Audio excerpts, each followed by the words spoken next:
This is not only a great example of a good Thresh game, but also a great matchup against Urgot. This Urgot, as we're going to see, might not be the best Urgot in the world, but it does kind of highlight a lot of Thresh's options, and most of the time if you are playing Thresh, especially casually, you're going to end up fighting a lot of Urgots that have never seen a Thresh top before.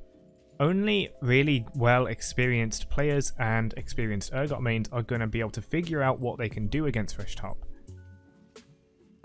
Even a good player might not know what to do if they underestimate Thresh top, and that's an important thing I want to highlight.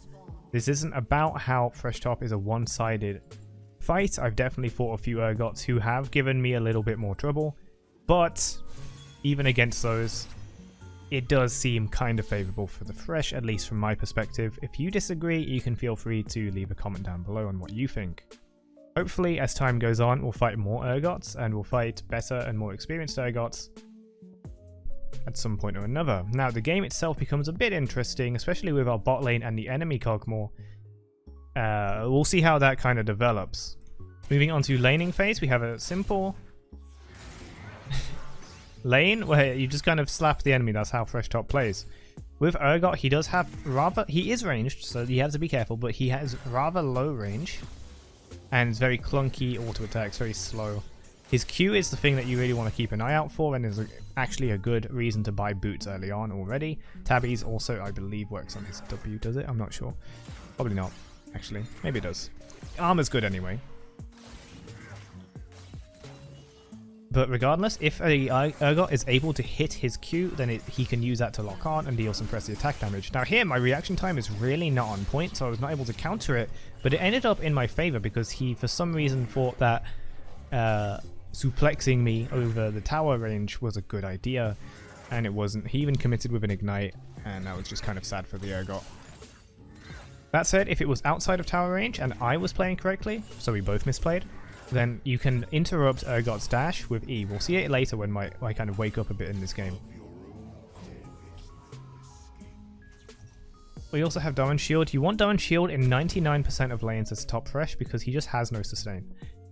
His health regen is kind of garbage, and like his natural health regen, you aren't always going to have access to minions if you're zoned, and therefore by being low health you will be even more zoned if you have no health regen, which becomes this kind of self-defeating cycle, and it's terrible. We buy Pickaxe though, in contrast to that, to get more poke power to really fight the Urgot, to slap him up a bit more, make him afraid, which he definitely does end up. Now I've got Bone Placing, which isn't bad into Urgot, especially if you get hit. It probably did actually save me quite a bit earlier, but of course against a champion like this, if you're playing perfectly, you're deflecting every single Urgot E, then you're going to have no problem taking Second Wind instead for that extra sustain. Will keep you topped up, and it will work really well with Revitalize if you're taking that, which works as well with Ravenous Hunter if you're taking that as well, and any other kind of lifesteal. Now what I would recommend, now this Urgot, this seems to be a trendy build right now, to just rush a Hullbreaker on Urgot, but I don't speak for all the Urgot mains out there, but I'm pretty sure a Titanic Hydra would have done him much better. Being able to actually like push into the turrets and take advantage like that, push, teleport bot, he's not teleport. Because every single time I usually fight Urgots and win lane, especially in ranked games, because they're just cursed, what often ends up happening is that I beat the Urgot or survive the Urgot, or the Urgot survives me, and then they go get a triple kill bot lane just at some point spontaneously. It just happens. It's heck if I know. It doesn't matter how much you communicate. But whatever, enough rambling. We're going for the Titanic Hydra ourselves. As I've said, that's the best build. Some people say that I clickbait by saying AD Thresh when I'm building Titanic Hydra. As you can see, I missed the timing again, so I end up flashing. Now, he doesn't have mana for ult, so that was his mistake as well. His top lane is a bit of a clown fiesta, but in the even clown matchup, Thresh does come out on top, apparently. We even have one more CS just to add a little soul into the wound. So under perfect conditions, again, you would stop the flay. Now, when you use this, by the way, if you're going to flay someone's dash to cancel it, which is often better than trying to get them off you, depending on the champion, you want to flay towards yourself, because that makes it instant. Meaning, if you've got the timing right, then it will absolutely work. If you're trying to flay away from you, so they get off you with flay, and they're dashing towards you, then you're going to need to do it ahead of time, and that's a lot harder to predict. Sometimes you can get away with it. You could definitely get away with it on Urgot, but I just am way more comfortable doing it towards me. And also, if he misses his E, and if he also misses his Q, like beforehand, sometimes I do Q to slow you and then go forward for the E, but if the lock-on is no longer there and you've denied his E, then, especially with minions around, this means that flaying him towards you is actually really... There you go, there it is. It's a really good decision because it means he can't do any damage. Without pressy attack, especially, the W really does no damage.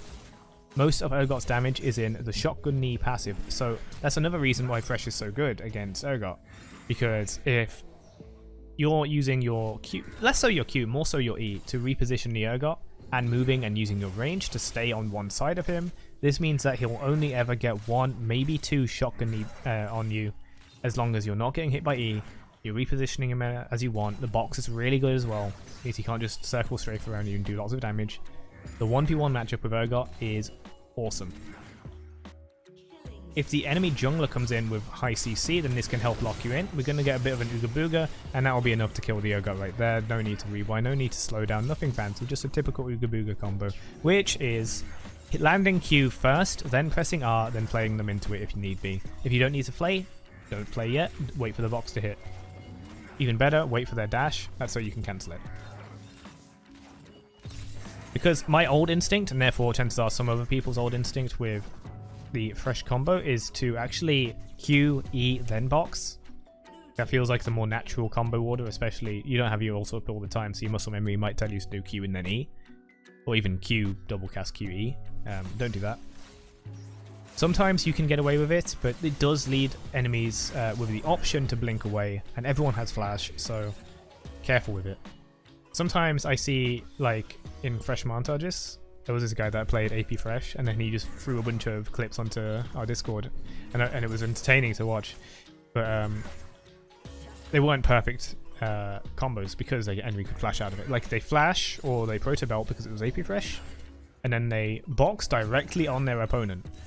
There is a cast time there is a delay, so enemies can blink or dash out, but he was able to get away with it, and I'm not saying that that wasn't an intentional thing because their flashes were down or their dashes were down, but just, you know, the most reliable way is to hook, ult, E, if need be. And then auto attack if you're playing AD. Or even if not. Okay, so using the Tiamat we're able to get a little bit more wave clip. As you can see, it's rather pathetic until we get the Titanic. We've got a Tabbies. I'm not sure if that works on Urgot W. I'm sure someone can tell me. But it's going to work against auto attacks anyway, so it's good. And we get that extra move speed to dodge the Qs. Really nice. Extra health also means we don't really need to care about Urgot's full commit, especially since we can cancel his full commit anyway. Gonna be fine. Yi soloing the Rift Herald, we're just gonna go over, get some souls. Slow him down.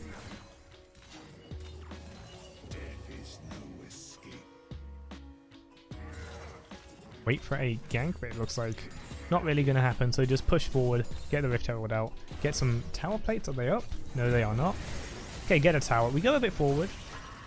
Hit the Urgot, a little greedy, but it's gonna get that. Nidalee gets some very long distance spears on us. Honestly, it's kind of hard to see that. It looks like something else. I don't know what skin that is. I have that problem a lot. I wish you could just kind of disable skin effects sometimes. I'd be okay with that. Okay, no effects. Sorry, I just thought I was in the shop. We'll go back. Because Riot be bootleg, and maybe it tries to stop it, but we flash forward, we do E. This is one of those combos that doesn't really work. But it's a fair assumption that Kog'Maw might have flashed already, given it was a close fight. And also, it would have probably, you know, burning Kog'Maw's flash is no small price to pay. Sorry, no small reward. So absolutely worth it. Go ahead, grab a Demolish proc over there, and work our way back to top lane. Luckily, our jungler was able to cover for us. We've got 4-0 now. 4-0 kills and 1 assist. Including on that dastardly Kog'Maw. You can see that it's 18 minutes and Swain's already speedrunning to the double-digit deaths, but he does have a Leandry, so he's still useful. That's just how support works. Enemy Kog'Maw getting kind of big. Enemy Anivia getting even bigger. That's just how support works, I suppose. With our Kaiser rushing a Collector, interesting build. I'm perplexed, but I don't know. Kai'Sa build's weird, so maybe it's legit. Kog'Maw gets a double kill. We were just talking about bot lane getting really far ahead. But I've got my Titanic. I'm getting some souls from Krugs as well. Really farming up for those points of armor. Those 1.5 on hit damage per soul. Really good stuff. And some AP as well, just for a little bit of extra burst on the AP combos. Sorry, just the ability combos. Liliko's here. Now, she inputted the hit on the thing there. Right as the flay hits her, so she ends up detonating the plant with no real out there. Urgot's going to try and get away. We're going to witness an Ooga Booga. There you go. Hook at certain distances will perfectly go into the box, so you do not need to do anything else. Enemies with supreme levels of tenacity, we're talking Garen, I think Irelia. I'm not too sure about that last one. Will also end up being able to get out of it, so you do have to worry about that.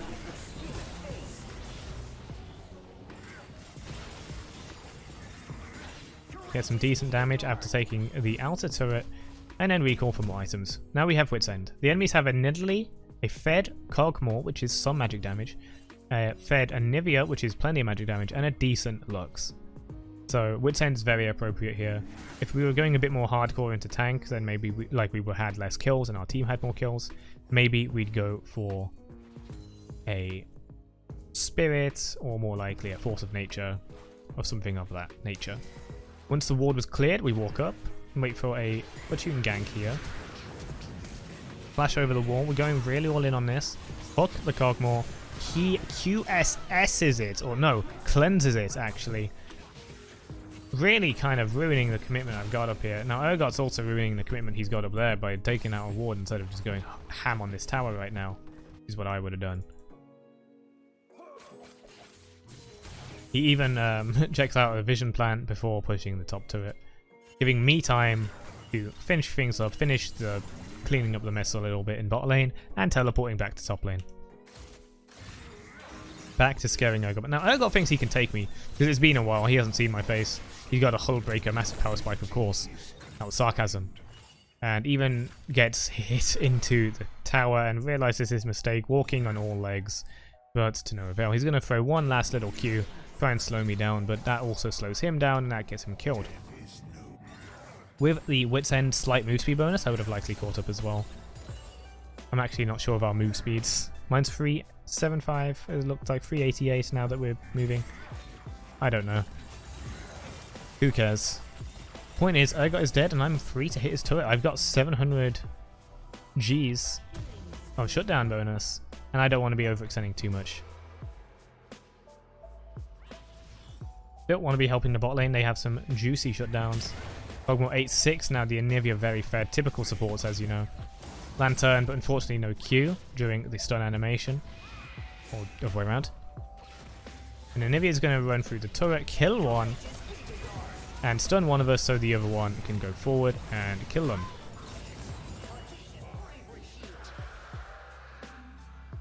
Anivia building all the support items like Seraphs, Everfrost, Sonya's Hourglass, very supporting of the Kog'Maw, with a lot of kills and kill participations.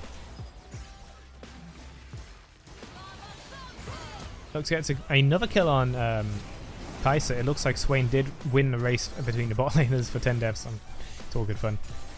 Urgot's W cursed, just shooting all the minions as can happen. Had to stay around greedily. Turns out they throw a blue trinket wardens there, so we can't do anything else. But there's some towers to get, some souls to farm in the bot lane, so we get that before backing off, getting some more at Gromp. I think he take the gold. We don't care about the gold, we want the souls. And getting a chem tank. We actually ended up delaying our mythic, which allowed us to make a more informed choice later. We needed initiation. We didn't have it. Our Swain was really behind, so he wasn't doing shit. I take a Lux Q that I didn't really see, but in return, because she's immobile while she's casting her abilities, I land a hook, and we get a full combo on Lux, which kills her. Very nice. Urgot very tanky, is going to go down slowly, and does end up going down. Lots of health to burn through. Looking for some further kills. Kai'Sa just kind of goes in there. I flashed to secure the kill at least. I thought Swain was an enemy there for some reason, but Swain's just Ooga Boogering. And Lantern comes up a bit too late. Still more souls to farm. Let's see what we're at. 125, and it's about 30 minutes, so that's pretty good. I'd say 100 by 25 minutes is a very good goal as far as fresh top souls go. Don't apply that to support. You're not going to reach it in support. Support just gets less souls. They just do. You spend way too much time kind of babying your team, roaming, warding. Not enough time just sitting there farming idly or blaming your team. We're going to chem tank because we see some people around here and just kind of push them away. Attempt to take the bomb plant, but then Lux comes around and then we get stunned and then Nidalee hits. A Rumble ult does come down to do some good burn, but we're divided. The Lux Qs, for some reason I never see them coming. And they're going to do a lot of damage. Just a Wit's End is not enough. Kog'Maw is going to be able to do a lot of damage here, but Master Yi is going to get his resets off with the ultimate, with the stuff, with the lightsaber. And a Bloodthirst actually surviving one of those last duels there. The good thing is that was the final elemental Drake, giving us Cloud Soul. I think his extra move speed or something. I don't remember. Now I noticed Kog'Maw alone, so we go after him. I throw a lantern, it gets ignored, and then we burst the Kog'Maw because he's on his own. It was at this point that the game started to devolve a bit more. We've got a 15 Death Swain and an 8 Death Duskblade Kai'Sa. Again, very interesting. Let me know if you know this build. There's some kind of Korean strats that I don't know about that's played in like the top tiers of Challenger. Urgot getting caught by the Swain W. Kind of unfortunate.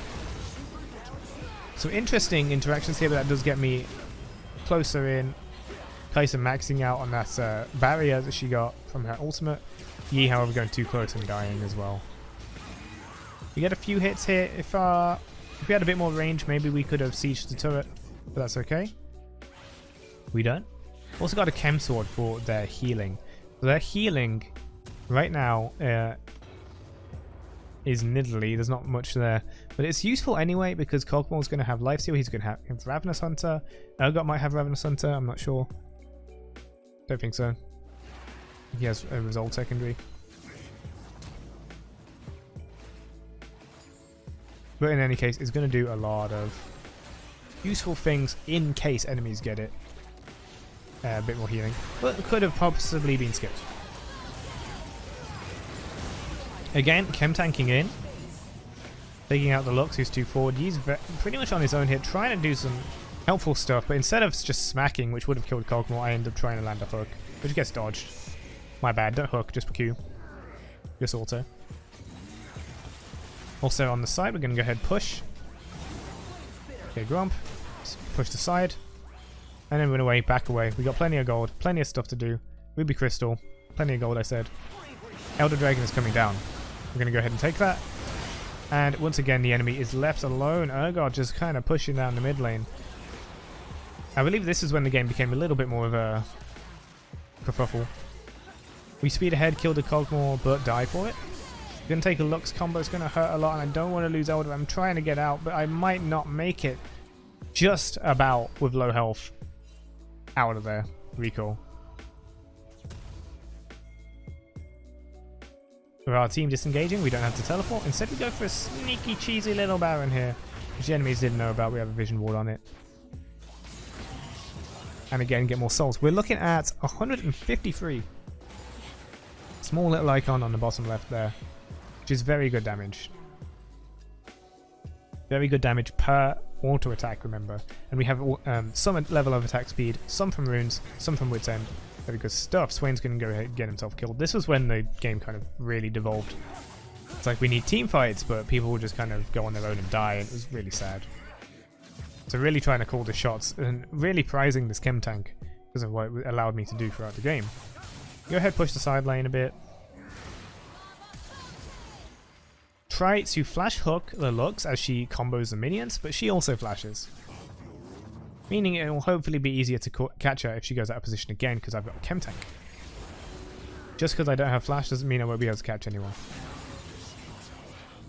Taking the enemy's farm, taking the souls. Remember, we're an infinite scaling champion technically, even if we're quite tanky. Try and land a hook, land nothing. But Anivia isolated on the side will be killed instead. Also, our bot lane, go mid lane and die there. Grab ourselves a red buff. Chem tank activated. We see Kog'Maw on the side. Team's going to go for the inhibitor while I kind of zone off the Kog'Maw. He does juke out the hook. That gave us more than enough time. Yeez, with all, I think, 8 eyes he has with those goggles, is not going to see the lantern when he gets out of the Guardian Angel, which is a bit sad. Still, more souls. 175 souls. That's a lot of on-hit damage. Absolutely wonderful. Gonna make it the pick on Lux, as we said. She doesn't have a flash, use it earlier.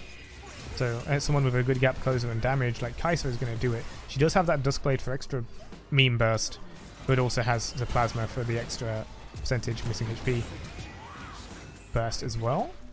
Urgot's gonna tank a lot here, and unfortunately with the positioning it's just really hard to land anything here.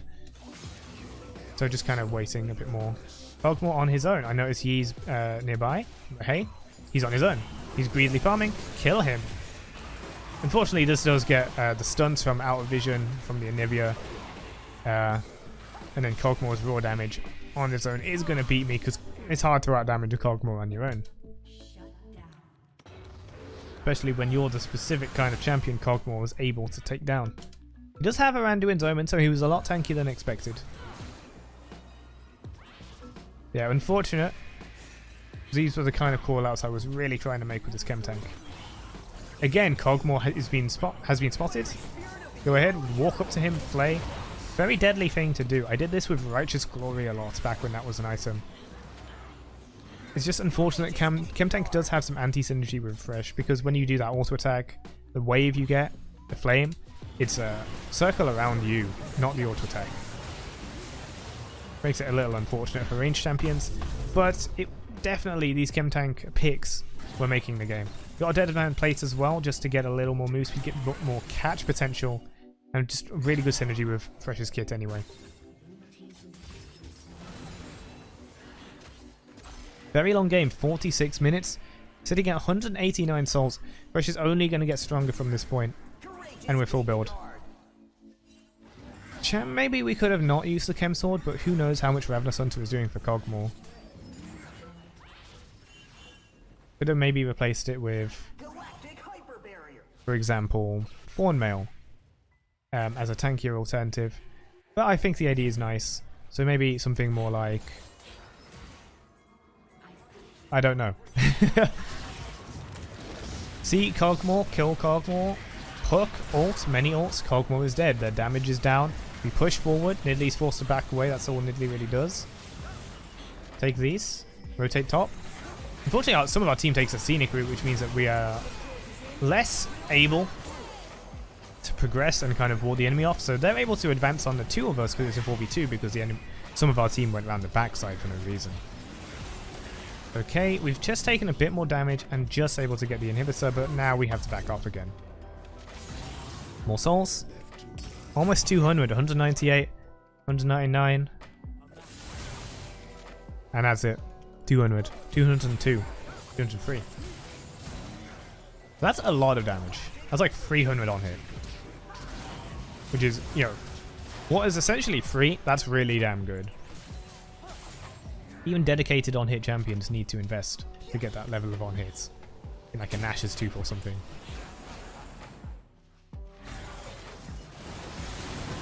Counter jungle them, takes more souls, take Elder Dragon, and now we can think about making that final push.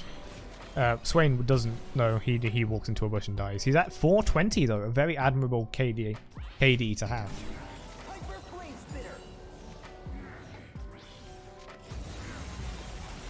Go ahead, push the side lane whilst we push the mid. Remember, we have mid and top inhibitors, so bot lane is very exposed. Gonna catch the Anivia. Remember, she's a carry, not a support. Kog'Maw's gonna die trying to protect his support, which is not exactly how that dynamic's supposed to work. But with the enemies dead, that is an easy take of the Nexus. And I hope you've enjoyed this replay commentary. I haven't been playing live much, as many of you know. I've been taking a break from streaming as a whole for quite a while. I have recently come back off schedule, which has been good fun as well. But I do have some of these little replays and games I've played off stream, which were just kind of fun and thought I'd share with you. Let me know what you think of Thresh top. It was less about the Urgot matchup, but more about the kind of weird back and forth you get when your team is so imbalanced. No offense, of course. It's okay to be bad. Well, to be 420. And it's still all in good fun. Hope you enjoyed, and I'll see you guys in the next video. Take care. Bye-bye.